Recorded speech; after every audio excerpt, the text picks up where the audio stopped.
Hi, in this video I'm gonna continue talking about the expert problems. Basically how the one-trick ponies, the shallow experts, the hedgehogs, let us down, how they fail us in fooling us to not know, not have any idea how to deal with the real problems of the world, like Vladimir Putin's of the world, how to make sense of what he's after. So, in this in this series of the expert problems, specifically my line of attack is going to be specifically on one-trick ponies on economics, game theory, and political science, which the cross between them is the political economics. People like Henry Kissinger, people who believe in the utility maximization as a sacred foundation of all the analysis that comes afterward, because after all, if you remove the concept that people are after increasing their well-being, after increasing their prosperity, maximizing their utility, pursuing their national interest, then what do we have left? Well, here's the bad news. Not everybody is after winning. What? What did you just say? Yes, I said it. It sounds very foolish, right? Some people create tension, create drama for the sake of drama and tension. Oh, tension also rhymes with attention. Yes, because with tension comes attention. The spotlight is the keyword of the dark personality. And then you may say, well, first of all, I've studied economics. I have a master's or a PhD in economics, and what I learned is every human being, the Homo sapiens by definition, is pursuing his own prosperity. Yeah, but there are certain people who take pleasure in losing. Let me start by the terrorist example, Fred, as a first example, before I get back to the Vladimir Putins of our world. Why is it so hard to fight terrorists? I don't know much Arabic, but I know this word. In Arabic, there is a word called Ehdel Hesnayain, if I pronounce it right, because again, Arabic is not my language. Ehdel Hesnayain means either of the two goods. Because in a terrorist mindset, when he embarks on doing an act of attaching a bomb to himself or killing innocent people, or what he thinks guilty people, anyways, his mindset is like this: either I succeed, in which case I have achieved my surface goal, or I fail, which is again a win because I go to the heaven, or I gather more justification, more sense of victimhood for my brothers. Because victimhood, that feeling of being victimized, is also a big fuel for these kind of people. The same goes with Vladimir Putin, with people, and with many of his fellow Russians, people who love to feel victims. Let's face it, I'm not going to just say Putin is the only one sick. No, when we have leaders like that, chances are, or same in Turkey, there are fractions of the society who are cheerleaders to these leaders, who love to feel that they're threatened by these dark forces of the foreigners, and our great leader is standing up against them, and all that thing. So they feed off of the feeling of victimhood in their fellow citizens. With that kind of mindset, you don't necessarily always pursue winning. You pursue drama, and then comes the Ehdal Hesnayan. Either you win, in which case you gather for yourself some glory, some victory that you can present to your fellow citizens, or you get defeated, in which case you go back to your fellow citizens and you say, see, I told ya. Didn't I told you that we are under pressure and attack by the imperialism and by these dark forces, by the Anglo-Saxons? And then that's a win too. It looks like you failed to occupy Kiev, and everybody in the world celebrates that and say, hey, we defeated Russia. No, You really didn't. You don't understand how these people think.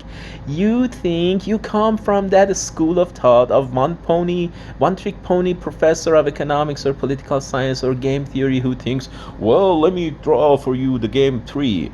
And in this game 3, you see the outcome. The good outcome is winning, the bad outcome is losing. Everybody's after winning. No. No. And now that I say some people are covert narcissists, the dark personality, the dark tetrad, which by the way, covert narcissist is only one of their 4 characteristics. I'm gonna get back to the other 3 in another video. It's not the place for this one. In this one, I want to tell you what the dumb people, how the dumb people by their dumbness, how they make us, how they fool us. And by fooling us, they are an enabler, in a sense, for the dark personality covert narcissists to achieve their goal, because before they have incapacitated us.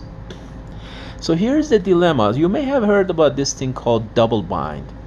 A double bind is a really bad deal that a covert narcissist offers to its victims, to his or her victims. Double bind, you also may have heard it as this: you're damned if you do, you're damned if you don't. That's usually the deal that the covert offers you. You find yourself in a very bizarre situation that you can't make sense of. What do you want me to do? I don't want to join the NATO. I'm not your enemy, Russia. Or like my child was telling her mom, my ex-wife, I don't hate you, Mom. I want to come with you. But the dictator, the manipulator, be it Russia or my ex-wife, they play this game by sending mixed messages, not to be mistaken with a mixed strategy in a game theory. No, it's different. Mixed messages is intended to create confusion. Mixed messages is intended to gaslight even the victim himself. And not just gaslight means you flip the reality so even the victim doesn't know what's going on. Oh, wait a second. I thought you don't want me. Oh, so you want me? Hey, I'm Ukraine, and I thought Russia, you don't like me. Oh, so you're saying you love me too much. Oh my God, which one I should believe? So you lose your sense of reality. Not just that. Now, they also discredit you. How? The moment you start to try to explain it to someone else that, yeah, can you help me out? I have this dilemma. I'm subject to an emotional abuse by a covert narcissist. And then they ask you, okay, tell me more about it. And then you explain to them that sometimes they ask you to do X. And then 2 minutes later, you explain to them that sometimes they ask me to don't do X. Do you know what happens? The moment you talk like this, you will be automatically discredited in the eyes of whoever is listening. Because they say, oh, wait a second. I feel like you're a liar. You're messing with me. Just a minute ago, you told me that your mother or Russia asked you to do this. Now you tell me the opposite. Are you sure you're not lying to me? This is how they discredit you. This is how the narcissist, the covert narcissist especially, manages to gradually push you to silence, because you learn from experience that the moment you start to share your experience, you lose more and more credibility, because you have to explain to people that facing somebody who, like myself, I tried to hold my child when she was a newborn in my arms and cuddle her and play with her, and my ex-wife, back then my wife, came and kicked me and dragged the child out of my hand. And I'm like, what did I do? Well, you can't show your good face to her. One day she will learn who you are. Oh my God, what is my other face? So then I was afraid of holding my child, because my wife comes and kicks me and beats me. So an hour later she comes, and I've taken videos of her doing this. An hour later she comes and now kicks me and say, why don't you take your child? And I'm like, because I'm afraid if I take her and hold her, you kick me. No, be a responsible man and care for your child. This is just one of the examples of the double bind. You're damned if you do, you're damned if you don't. The point is the drama. They don't care if you hold and play and cuddle the child or not. Well, they do. They're jealous. They hate to see that you have good time with your child, or your child have good time with you. But also, the goal for them is to be able to kick you anyway. Whatever you do, whichever path you choose, you're going to be kicked anyway. Just like the poor Ukraine. Doesn't matter how you treat your eastern part. You wait for a few years, you offer peace to the renegade provinces, you're going to be kicked and damned by Russia. You start to use force, you're damned by the Russia. Whatever you do, you're damned. You try to not join the NATO, you're damned. You try to join the NATO, you're damned. You talk about it, you say, hey, Russia, I don't want to cut ties with you. I want to have good friendship with you too, but I also have good friends in the West. I want to be friends with them. No, you can't. The abusive mother Russia makes it impossible for this child Ukraine to have a healthy relationship with his or her father, the Western powers. Just like it was impossible for me to have a peaceful relationship when we had joint custody, because one day, for example, my ex showed up and she saw that the child says, hey mom, I want to come with you. This is mom's day, by the way. Mom says, what's going on? No, I'm not going to take you. Dad must have an evil plan to go have some fun with some, I don't want to say names, very derogatory language, words for women, a very offensive word that she uses for all women. Dad must have dates with such and such women. And I'm like, what? Okay, you don't want to take her? Shh, all right. We are happy. I hold her. I keep her. She's happier, and the child learns that, well, mom doesn't want me. And the mom flips the reality and says, I don't take you because I want to prevent you from being discarded by dad. Huh. She is discarding the child, telling her, I discard you because I want to help you not be discarded by dad. And we accept that. So the child learns the experience that, okay, I better not try to go with mom. Mom is busy. Mom has things to do with her boyfriend or whatever.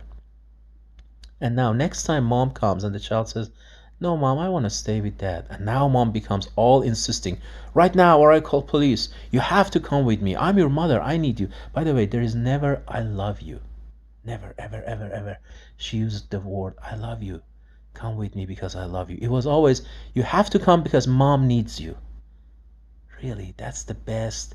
That's the most convincing thing you can do to a 7, 6, 5, 8 years old. That was the story for 4 years. Now you try to explain it to people. People think I'm lying. People think the child is lying. Wait a second. Part of your story, you told me that mom refused to take the child. Like a liar, you just forgot about what you told me a minute ago. And now you're telling me the opposite. That one day she came and she really wanted the child, but child refused to go with her. See, I got you, you liar. I'm automatically getting discredited by opening up, by trying to explain the confusing mixed messages that these people send to you, because they try to derail and discredit and gaslight you by flip-flopping between these strategies. That's how they flip the reality to you, to the outside world. So this makes them impossible. The other thing, let's get back to the Putin and the war between Russia and Ukraine. Why is it impossible to reach peace agreement? Everybody says, some people I'm sure in the West, and this is my message to the society, to the voters in America, in Europe, please don't get fatigued. We need to stay strong, because Russia is waiting for us to get fatigued and say, well, we can use those couple $1 billion here at home. Why should we help Ukraine? We have to. You think you want to be stingy and push Ukraine to a bad peace agreement? You know what you're doing? You're encouraging a covert narcissist, because this is what they want. They see that they could progress one step. For a while, they'll be happy with the stab that they could put at you. Like Crimea. After Russia stabbed Ukraine with Crimea, for a few years they were happy. They have this narcissistic supply in their blood. They're happy with how they ruined you in one aspect. But they are only okay for a few years. Soon they run out of narcissistic supply. Soon the dictator, the covert narcissist, has to look for a new source of narcissistic supply, because that's what they leave off. So you're not going to be able to give By making concessions, you cannot make peace happen. You, the stingy voter, you, the dumb voter in America or in Europe, in Britain, in France, who thinks that I can use $5 per capita in this country instead of sending that next aid package to the Ukraine. You don't know what you're getting. You may save $5 now, but then 2 years later, you're gonna have to fight Russia in the new front and in the new front. Because you may have the illusion that all the economics professors, well, I shouldn't say all, most of them, and the game theorists and the psychologists and the political scientists have, that people by definition are trying to win. If we let Russia have a partial win at least, shouldn't we be able to make peace with them? After all, Russia must be a rational being. No, you don't understand. The psychology of the covert narcissist is not about winning. For them, the goal, it's they don't think about the outcome. Win or lose belong to the domain of outcome. They don't care about the outcome, they care about the process. And in the process, they need to have constant drama. My ex-wife used to tell me literally this, not just to me. She complained about everybody. How dare you, or how dare such and such, or she or he, try to always steal the spotlight from me? The spotlight is their keyword. If you want to know a covert narcissist, see how injured their ego is, that someone else is getting more attention than me. Oh my God. She saw me having good time with my child, playing with my child.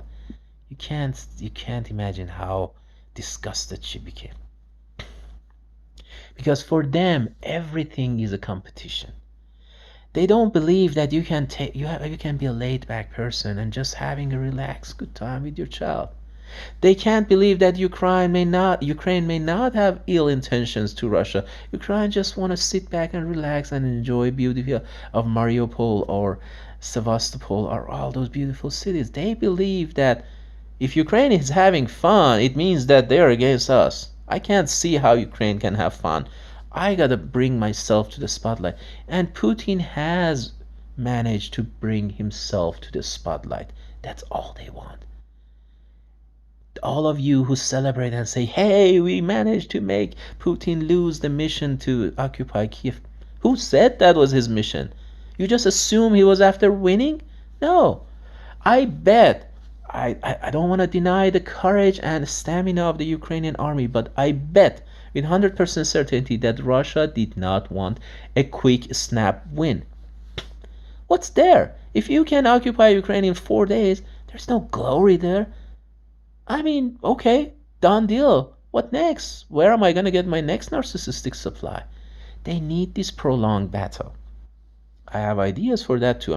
This is not time for me to share it, but you gotta know your enemy and don't, again, my constant message is to all you one-trick ponies, all you who have fallen in love with those glorious, elegant theories of game theory and economics and national interest and bullshit and this and that. Don't try to apply what you learn and make a living off of what you stupidly learn in college. If you just have learned one thing, don't fall in love with what you learn, and don't fool the mind of politicians either, and don't fool the mind of voters either. At least let others be smart, because we need education about how to deal with these covert narcissists like Putin. I needed this education to how to deal with my wife. Unfortunately, it was too late for me. I lost everything to her, including my child, including the future of my child, including my finances. I'll be broke. But I decided that at least I